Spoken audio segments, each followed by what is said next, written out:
It's interesting. I was hospitalized in 2014. I had a nervous breakdown, and that was an experience too.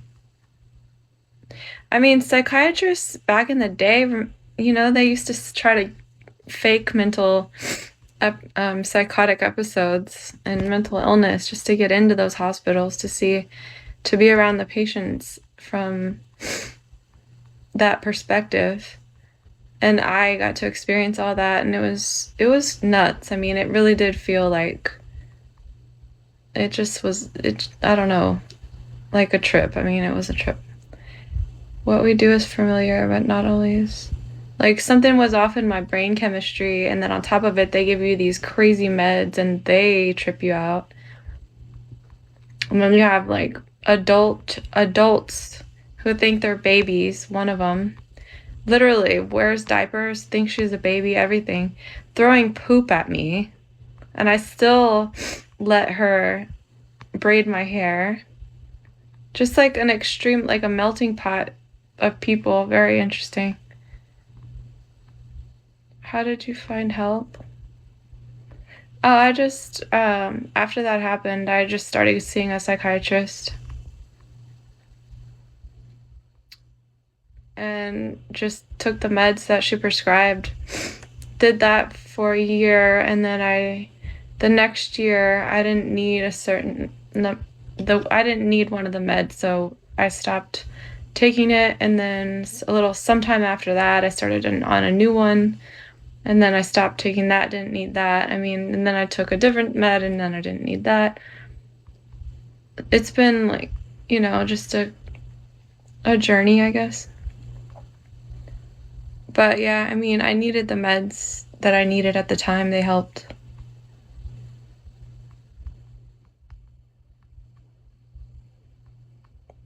I'm actually on a long-lasting injection right now, and it's my favorite so far that I've ever taken in 10 years. I'm doing the best I have ever in terms of like mental and emotional consistency, I guess, and the side effects are that I don't even notice anything, which is crazy. Except I did notice, like, in my hand, it started to feel cramped one time. And, tardive dyskinesia and other things like that with these meds are a possibility. So I was like, martial arts. I'm fine. I don't suffer or struggle or anything. Like, I'm good now. I'm out of it. I went through it. A typical day can vary depending. Da, da, da. Oh, yeah. You?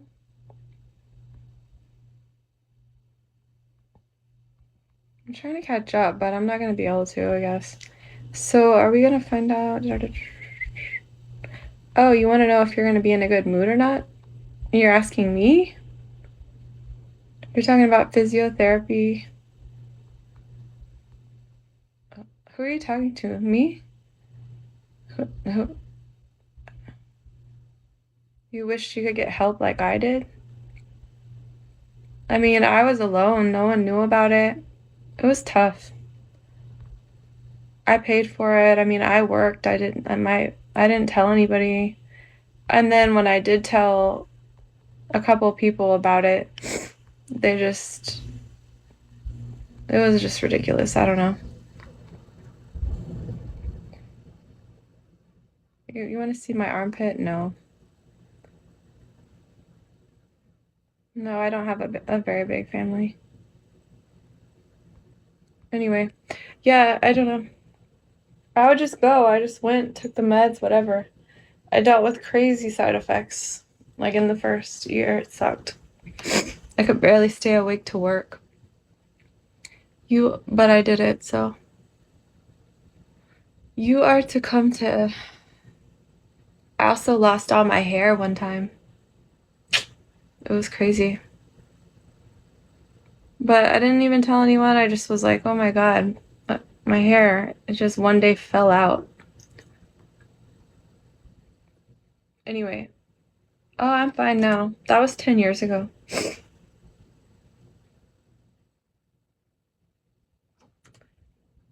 I'm out of it. I mean, I'm like, as in, I went through it all, and I think that's pretty much it. I mean, I know what my limits are. I know how, you know what I mean? Like what can cause that sort of thing to happen. And I know when to I know my limits basically. Pretty sure you know how to ride a dirt bike. What are you talking about, dude? Hi, Arachne sup. Do I have a picture of a dirt bike on my thing? Hey, what's up? Sorry. Wait, have I ever rode a dirt bike? Yes. You want to go dirt bike riding? Alright, so, I mean, state of confusion. I guess I don't think I've ever seen it. I've been ziplining. It was okay. It's kind of boring.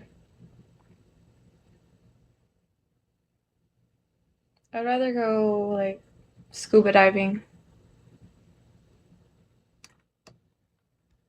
or hiking or something. Long-term stress causes depression. Long-term depression causes chemical imbalance. Yeah.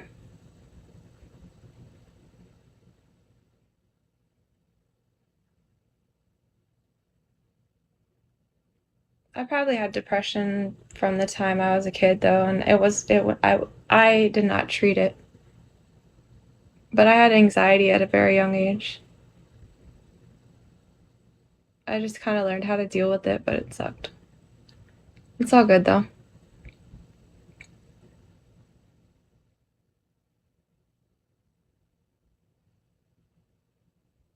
Thank you.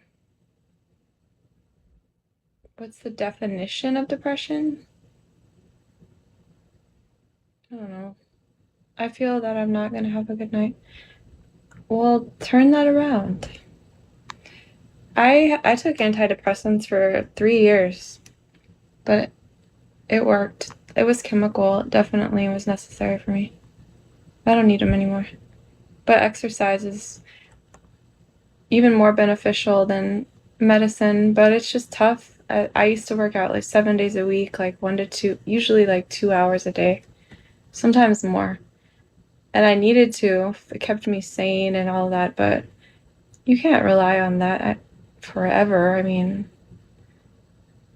I don't know. You can, but at some point, at least for me, I needed something else. And it was chemical, like postpartum stuff and blah, blah, blah. I don't know. I could talk about me and I mean, it'd be controversial. Like people might get mad. But during COVID, I had an abortion at this is gonna piss some people off, I know. At 6 months. Really bad, really, really, really bad. It was the most heartbreaking thing I've ever had to do. Malnutrition is usually the key, and that causes them, most of them.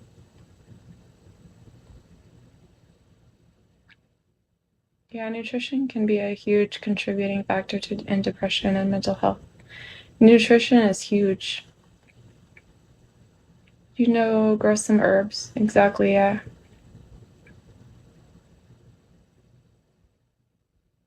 You want me to define depression in my words?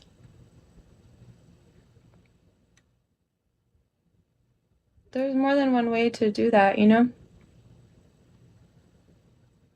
I'm just thinking of the neurotransmitters, but I mean, you could just call it,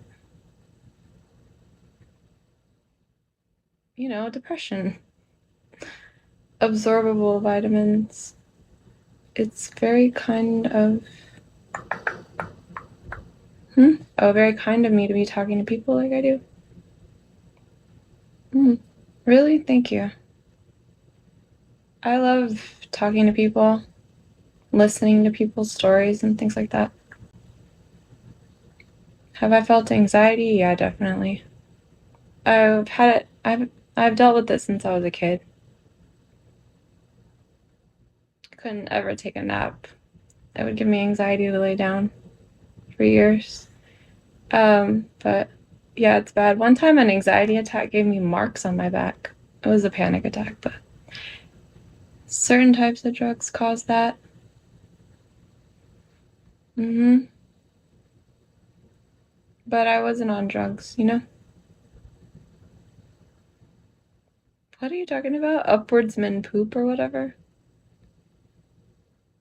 Why did I have the abortion? Um, because that's what I was gonna do from day one. And it got pushed out all the way to 6 months because of COVID, and Greg Abbott shut down all the clinics and everything. And then I ended up having to travel to fly to New Mexico for a 3-day procedure. And when I got there, I couldn't go through with it. So I was going to keep the baby. I couldn't go through with it. I knew what it was, a boy, everything. I had a name for him, everything. I saw his sonogram pictures, everything. And the whole time the whole time on my way to New Mexico, he just kicked me the whole time. And I couldn't do it. It was horrible. And then I went to sleep. I went back to the hotel and went to sleep. I was gonna go home. I couldn't go through with it, but I woke up in the morning and I knew that I had to do it.